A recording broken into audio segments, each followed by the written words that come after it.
तो चलिए बड़ी खबर बता दें आपको, बिहार के दरभंगा ब्लास्ट में बड़ा खुलासा हुआ है। भारत में दहशत फैलाने की फिराक में था पाकिस्तानी सेना और लश्कर ने इस पूरी साजिश को रचा था।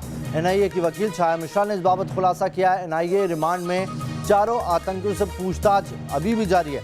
चारों आतंकी एक ही परिवार से जुड़े हुए हैं। छाया ने यह भी बताया कि एक बड़ा डैमेज करने की कोशिश थी, जो दरभंगा ब्लास्ट था उसके जो कोशिश की जा रही थी उससे बड़ा डैमेज करने की कोशिश की थी और उसमें सीधे सीधे पाकिस्तान की सेना का ना सिर्फ इन्वॉल्वमेंट था बल्कि लश्कर और सेना के जो अधिकारी थे उन्होंने मिलकर ये पूरा ब्लास्ट प्लान किया था। भारत में जो हालात है वो बिगाड़ने के लिए ये चाल चली गई थी, दहशत फैलाने की कोशिश थी और ये किसी और ने नहीं, एनआईए की वकील छाया मिश्रा ने खुलासा किया है। चारों आतंकियों से पूछताछ की जा रही है और उसी के आधार पर यह पता चला है कि चारों एक ही परिवार से ताल्लुक रखते हैं, चारों का कनेक्शन आपस में जुड़ा हुआ है।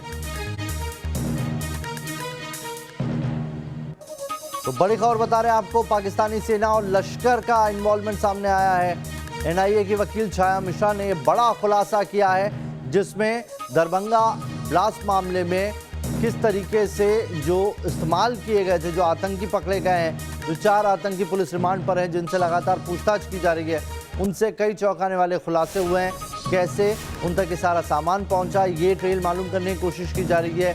कौन उन्हें इस बाबत सारी जानकारी मुहैया करा रहा था और कौन उन्हें आदेश दे रहा था, ये वो सब चीज़ें हैं जिनकी ट्रेल निकाली जा रही है, एनआईए ढूंढ रही है। ये भी जानकारी निकल के आई है कि पाकिस्तानी सेना के कुछ ऑफिशियल्स इसमें इन्वॉल्व थे, साथ ही लश्कर का इन्वॉल्वमेंट इसमें सामने आ रहा है और इन्होंने मिलकर भारत में दहशत फैलाने की साजिश रची थी। एनआईए रिमांड में ये चारों आतंकी एक एक कर सारे गुनाहों को कबूल कर रहे हैं। चारों आतंकी एक ही परिवार से जुड़े हुए हैं। रजनीश सिन्हा इस खबर पर ज्यादा जानकारी के साथ जुड़ गए हैं।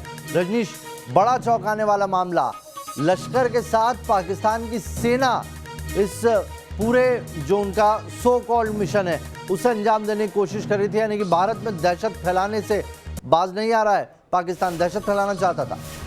बिल्कुल, देखिए पाकिस्तान की साजिश थी और ये बाज बिल्कुल नहीं आ रहा है। इसने ये कहा, जो हमारी बात हुई एनआईए के स्पेशल पीबी से, उन्होंने कहा कि भारत में बहुत दिनों से धमाका नहीं हुआ है, कोई बड़ा धमाका करो। और हाफिज सईद को इसके लिए कहा गया कि तुम कोई बड़ा धमाका करो भारत में और इसके लिए आदमी चुनो। इकबाल काना जो कि यहाँ से फरार है और वहां पर ही रहकर तस्करी करता है आर्म्स की और हाफिज सईद के साथ जुड़ा हुआ, उसने इकबाल काना को कहा कि तुम भारत में अपने लड़कों को बोलो कि वो वहां पर कोई बड़ा धमाका करे। और उसके बाद सलीम से संपर्क साधा गया। सलीम जो कि एनआईए की गिरफ्त है, सलीम कई बार पाकिस्तान जा चुका है, इसने वहां पर ट्रेनिंग ली है रसायन बनाने की, बम बनाने की, और वो उसने अपने साथ नासिर को भी ट्रेनिंग दिलवाई है। ये सभी एक ही परिवार के हैं, इकबाल काना, काफिल, इमरान, नासिर। ये बात भी अब खुलकर सामने आई है। ये चारों लोग जो भी एनआईए की गिरफ्त में एक ही परिवार के एक्सटेंडेड फैमिली के लोग हैं और इन लोगों ने मिलकर शामली में जो अपने घर पर सलीम ने ये पूरी साजिश रची थी फरवरी में, उस पर ये तय हो गया था कि रजनीश का तरीका क्या होगा। रजनीश, एनआईए वकील छाया मिश्रा ने क्या कहा है, उनसे आपने अभी थोड़ी देर पहले बात किया, ये वो सुना देते हैं दर्शकों को। हमारे साथ एनआईए की स्पेशल पीपी छाया मिश्रा मौजूद हैं। उनसे हम जानेंगे कि अब तक जो 4 आरोपी आतंकी पुलिस हिरासत में रिमांड में एनआईए के हैं, किस तरह के खुलासे हो रहे हैं। मैम, ये पूरी साजिश बहुत बड़ी साजिश थी। ये एक बहुत बड़ी साजिश थी और पाकिस्तान सेना का मोहम्मद हाफिज सईद जो है लश्कर तैयबा का फाउंडर है, उसके ऊपर काफ़ी दबाव था। उसने बोला कि तुम इंडिया में भारत में बहुत बड़ा ब्लास्ट करो सभी जगह। तो ये हाफिज सईद जो है इकबाल काना से उसने कांटेक्ट किया, एक वहाँ का जो इसके लिए जो काम करता है, इसके ग्रुप के लिए, इसके संगठन के लिए, आतंकी संगठन के लिए। तो इकबाल काना ने ये बहुत पहले वो आर्म्स एक्ट के अंदर वो पकड़ा गया था, इंडिया में ही रहता था, तो वो 20 साल पहले या उसके पहले वो पाकिस्तान भाग गया था। और हाफिज सईद आतंकी ये तलबा, ये इसका जो संगठन है उसके लिए लश्कर तैयबा, उसके लिए काम करने लगा। तो इकबाल काना ने ये सलीम हाफिज से इंडिया में कांटेक्ट किया और ये चारों जो अभी तक गिरफ्तारियां हुई हैं एक ही फैमिली के हैं। तो हाफिज सईद ने इसको कांटेक्ट किया, सलीम हाफिज को। सलीम हाफिज ने कफिल, एक ही घर के हैं ये लोग, कफिल को लिया साथ में। और पहली बार 2021 में फरवरी में सलीम हाफिज गया इकबाल काना पाकिस्तान गया, वहाँ पर उसने बम बनाने की ट्रेनिंग लिया। और जब भी जाता था सलीम हाफिज़ पाकिस्तान, तो इकबाल ही तैयार उसका पूरा रहने वहने की व्यवस्था करता था।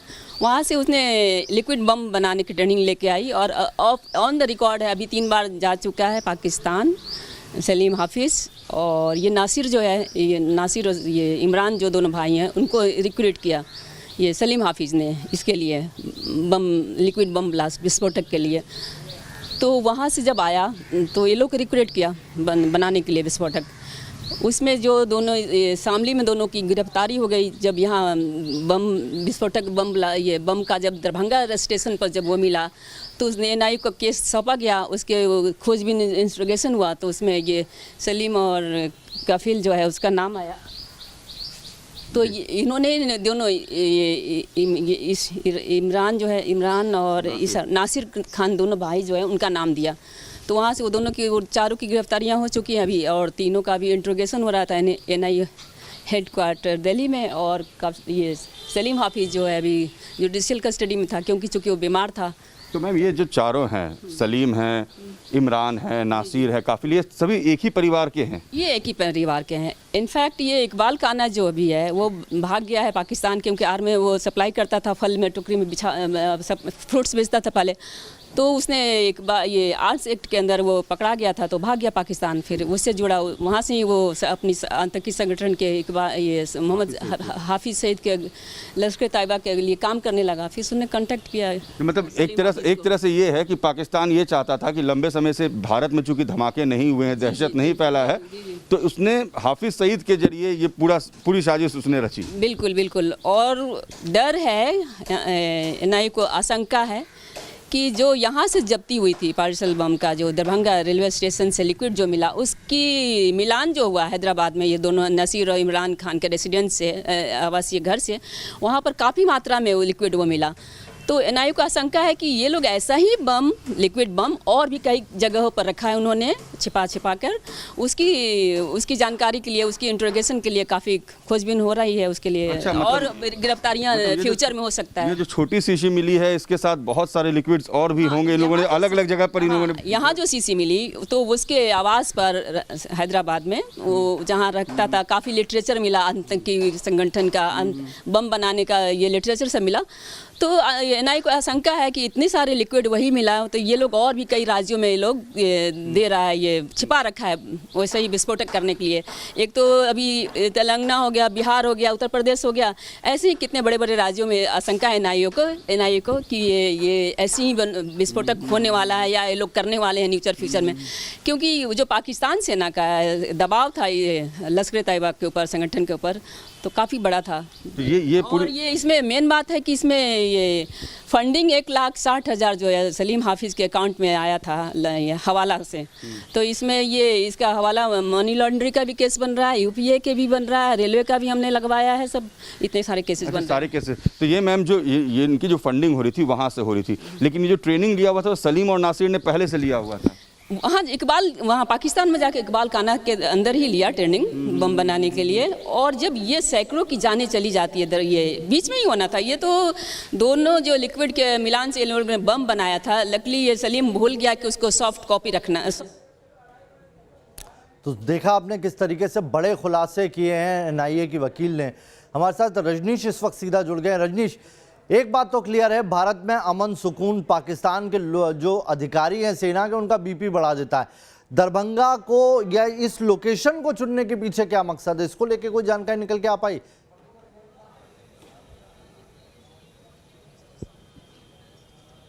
बिल्कुल, देखिए ये जो जानकारी मिली है वो और चौंकाने वाली है कि दरअसल इनकी जो प्लानिंग थी वो जो काजीपेट स्टेशन है, जो 132 किलोमीटर करीब 160 किलोमीटर के आसपास सिकंदराबाद से है, वहाँ ये ट्रेन 1 घंटे रुकती है और उसके बाद यहाँ से वो रामागुंडम एक स्टेशन है उसके लिए निकलती है। दरअसल ये पूरे ब्लास्ट की जो प्लानिंग थी ये काजीपेट स्टेशन और रामागुंडम स्टेशन के बीच की प्लानिंग थी। जैसा आपने सुना कि जिस तरीके से वो कह रही थी छाया मिश्रा कि ये जो लिक्विड का जिस तरीके से फिल्ट्रेशन होना था उसके बीच में हार्ड बोर्ड यूज किया था नासिर ने, जबकि उसके बीच में एक सॉफ्ट पेपर इस्तेमाल किया जाना था ताकि वो पूरा जो लिक्विड वो रिसते जाता और धीरे धीरे रसायन जो है पूरे कपड़ों में फैल जाता और आग लग जाती। तो इनकी प्लानिंग फेल हो गई, क्योंकि वो लिक्विड जो है वो सही तरीके से रिस नहीं पाया, वो ठीक से बॉटल से निकला तो, लेकिन बीच में उसने चूंकि कूट लगाया था तो वो ब्लास्ट नहीं हो पाया, वो आग नहीं लग पाए। ये जो प्लानिंग थी वो काजीपेट स्टेशन और रामागुंडम स्टेशन के बीच इससे बर्निंग ट्रेन बनाने की थी। जी, ये एक नया खुलासा उनसे बात करने के बाद हमें हुआ। जी, बहुत बहुत शुक्रिया आपका रजनीश, तमाम जानकारी के लिए और ये बड़ी खबर न्यूज़ नेशन तक पहुंचाने के लिए।